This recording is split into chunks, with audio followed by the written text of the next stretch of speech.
बता दें कि गोड्डा सांसद निशिकांत दुबे ने आज अपना नॉमिनेशन फाइल किया है।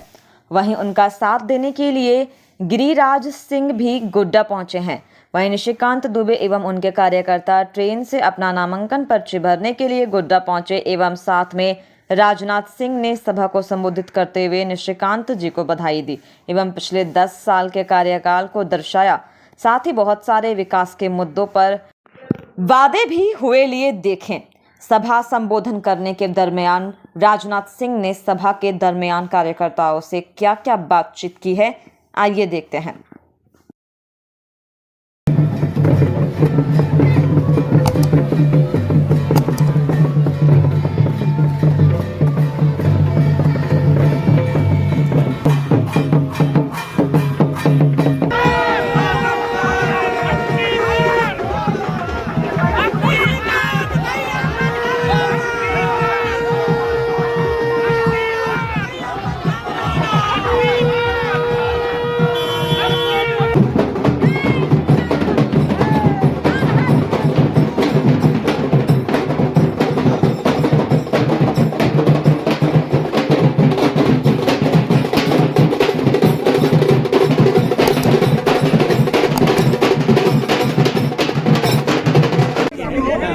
सेठ 13 और 14 तारीख को राजनाथ सिंह आए थे।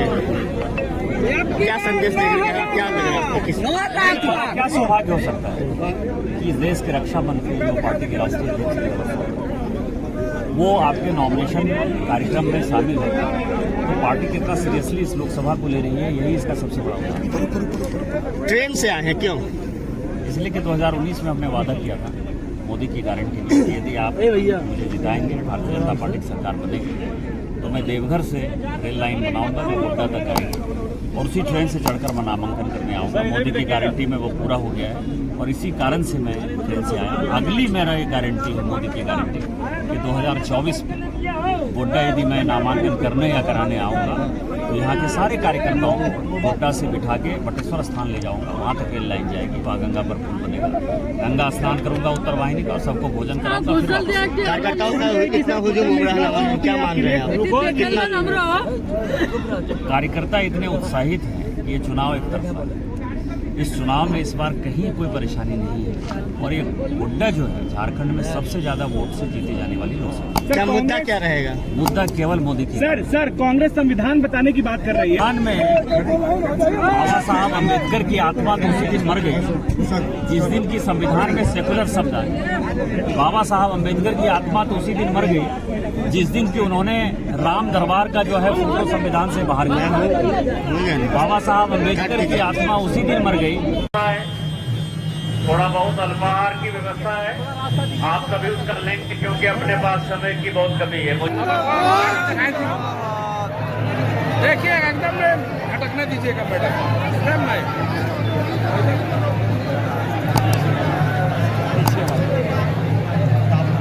बाप रे, काफी नहीं, छोटे छोटे बच्चे लोग देखिए खड़ा होकर के इस पर चढ़े। सांसद श्री निशिकांत जी दुबे, यहाँ के जिलाध्यक्ष और सारे पदाधिकारीगण और मौजूद मेरे सभी सम्मानित बहनों एवं भाइयों, यहाँ पर पहली बार क्या मैंने लंबे समय के बाद किसी सार्वजनिक सभा को संबोधित करने के लिए आप लोगों के सामने खड़ा हुआ हूं। आप लोगों ने तालियां बजाकर स्वागत किया है। मैं भी इस बाबा बैद्यनाथ की धरती पर उठाकर आप सभी लोगों का भी मैं हार्दिक अभिनंदन करता हूं, आप सभी का स्वागत करता हूं। आज यदि मैं आया हूं तो निशिकांत जी दुबे के लिए आया हूं। बहनों भाइयों, मैं कहना चाहता हूं, निशिकांत दुबे जैसा सांसद आपको मिला है, इसके लिए आप सभी बहुत ही सौभाग्यशाली हैं। आपने बराबर अपने टीवी चैनल पर देखा होगा, बीच में नहीं जाना। निशिकांत जी भारत की संसद में केवल देवघर की समस्याओं को आवाज देने का काम नहीं करते हैं, बल्कि सारे हिंदुस्तान की जो बड़ी बड़ी समस्याएं हैं उनको प्रभावी तरीके से भारत की संसद में आवाज देने का कोई काम करता है तो अतिरिक्त निशिकांत जी दुबे करते हैं। मोदी जी के नेतृत्व में सरकार पिछले 10 वर्षों से काम कर रही है। कोई कह सकता है बहुत सारे काम हो गए, कुछ छूट गए। इस सच्चाई को नकारा नहीं जा सकता है, लेकिन इस सच्चाई को कोई नकार नहीं सकता है कि अंतर्राष्ट्रीय जगत में मोदी जी के प्रधानमंत्री बनने के बाद भारत का कद ऊंचा हुआ है। मेरे बहनों भाइयों, अंतर्राष्ट्रीय मंच पर भारत कुछ बोलता था तो भारत की बातों को जितनी गंभीरता पूर्वक लिया जाना चाहिए नहीं लिया जाता था, लेकिन आज अंतर्राष्ट्रीय मंचों पर भारत कुछ बोलता है तो सारी दुनिया कान खोलकर सुनती है कि भारत बोल क्या रहा है। यह भारत की हैसियत है। धन दौलत के मामले में, अर्थव्यवस्था के आकार के मामले में, जब डॉक्टर मनमोहन सिंह जी 2004 में प्रधानमंत्री बने थे, उस समय दुनिया में धन दौलत के मामले में हमारा यह भारत दुनिया में 2004 में 11वें स्थान पर था। 10 साल तक कांग्रेस के प्रधानमंत्री डॉक्टर मनमोहन सिंह जी रहे, उसके बावजूद 2014 तक हमारा भारत पूरी दुनिया में धन दौलत के मामले में 11वें स्थान पर ही रहा। 1-2 पॉइंट भी ऊपर जंप नहीं कर पाया। लेकिन मोदी जी ने करिश्माई काम किया है और आपको जानकारी शायद होगी कि 10 वर्षों के अंदर हमारा यह भारत जो दुनिया के देशों में धन दौलत के मामले में 11वें स्थान पर खड़ा था, वह जंप लेकर मेरे बहनों भाइयों आज 5वें स्थान पर पहुंच गया। और सारे दुनिया के बड़े बड़े अर्थशास्त्री और फाइनेंशियल फर्म्स इस बात का दावा कर रही हैं कि सर्वाधिक तेजी से आगे बढ़ने वाली अर्थव्यवस्था यदि किसी देश की है तो भारत है। यानी सर्वाधिक तेजी से धनवान यदि कोई देश हो रहा है तो भारत है।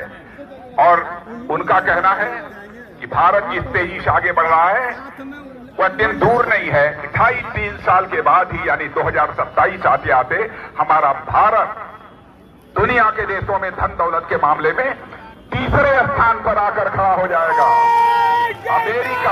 अमेरिका और चीन के बाद तीसरा देश इस दुनिया में कोई होगा कि हमारा भारत होगा। बहनों भाइयों, यह हम लोगों के लिए बड़ी गर्व की बात है। एक घटना की जानकारी आपको देना चाहता हूं। आप लोगों को मालूम होगा रूस और यूक्रेन के बीच 2 वर्षों से लगातार युद्ध चल रहा है।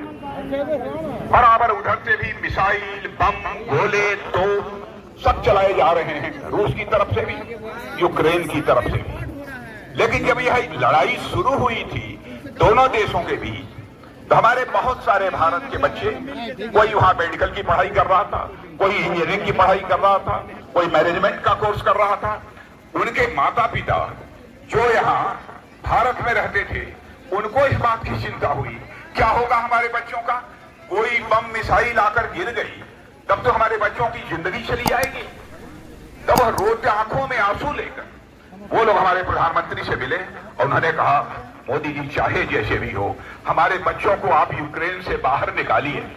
बहनों भाइयों, आपको आश्चर्य होगा, प्रधानमंत्री ने वहां के रूस के राष्ट्रपति मिस्टर पुतिन से बात की और यूक्रेन के राष्ट्रपति मिस्टर जेलेंस्की से बात की। और आपको जानकर खुशी होगी, गौरव को अनुभूति होगी, 4.5 घंटे के लिए रूस और यूक्रेन का युद्ध रुक गया और 22,000 भारत के बच्चे